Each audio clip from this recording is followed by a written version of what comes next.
ගීතය මේ තරම් ගීතය රචනා කළ සංගීතවත් කරපු සෝමදාස සූර්යාරච්චිට මම කතා කරා ලංකාවෙන් එන්න දවස් දෙකකට කලින්. ਉਹ දුරකථනයේ ඉතාම අමාරුවෙන් මාත් එක්ක කතා කරා. මට කිව්වා "ඉලා මම පැරලයිස් වෙලා ඉන්නේ." ඊට පස්සේ මේ තරම් විශිෂ්ට ගීත නිර්මාණය කරපු අපි ඉක්මන් සුවය ප්‍රාර්ථනා කරමු සියලුට. අපිට සිංහල ගීතේ ඉතිහාසය දිහා විචාරාක්ෂයෙන් බැලුවොත් අපිට පැහැදිලිවම පෙනෙන දෙයක් තමයි සිංහල ගීතයේ විශ්වක්ෂේත්‍රය පුළුල් කරපු ප්‍රබලතම ගීත රචකයා ආචාර්ය සුනිල් ආරියරත්න වගේ. මුලින්ම ඔහු තමයි ඒ ඔපසගේ පුළුල් කරන්නේ.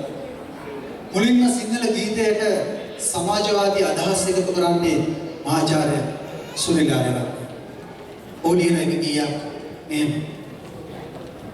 මිරිවැඩි සගලක් ඉල්ලා හැඬුවෙමි පායුග නැති ඔබ දකින්න තුරා කුක්කුමාංචන ඉල්ලා හැඬුවෙමි නෙත්යුග නැති ඔබ දකින්න තුරා. මෙතන ඔහු සෙරප්පු දෙකක් ගැන නෙවෙයි කියන්නේ මිරිවැඩි සගල. අපි සැප සම්පත් දෙදෙන උදවිය ඊටත් ඉහළ අත්තට යන තමයි හැමතිස්සෙම උත්සාහ ගන්න. ඒ වෙලාවට මතක් වෙන්නේ නැහැ අපිට වඩා දුක් විඳින සැලකිය යුතු ජන කොට්ටාශය අපාදුකින් පීඩාවටපත් වෙලා ඉන්නවා කියලා. අපි කුංකුමාංජන ගැන මේ ගීතේ සඳහන් කරනවා. කුංකුමාංජන එසේ මෙසේ අයනේ භාවිත කරනවා. වරඟන අද නම් ඉහළ පෙළේ ප්‍රභු පෙළන්ති උදවි. නමුත් අපි කුංකුමාංජන ගැන හිතුවට ලෝකයේ දකින්න ඇස් නැති ඊදෙනේ අපි අතර අපේ සමාජයේ මේ දින පන්ති විෂමතාව තමයි ඔහු මේ ගීතය සාකච්ඡා කරන්නේ. ඔහු එක තැනක සඳහන් කරනවා මේ සමාජ පරතරය ගැන කියන්නට. සඳ කිඳුරන් ඇත සදලු තලාවේ බත් ඇට ඇහිදිති පොඩි දරුවෝ.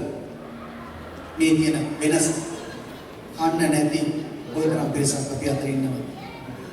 විෂමතාවෙන් තොර සමාජයකට වඩා හොඳ යහපත් සමානත්වතාවෙන් පිරි සමාජයකට අවශ්‍ය විඥානය අවශ්‍ය අවබෝධය එබඳු සමාජයක් කරා යා යුතු බව අවධාරණයක් මේ ගීත තුළ රචකයා ඇති කරනවා. අපි ආරාධනා කරමු එදා විශාල නන්දාමාලියගේ මේ ගීය අද ගායනට නෙළු අධිකාරී ගාන ශිල්පී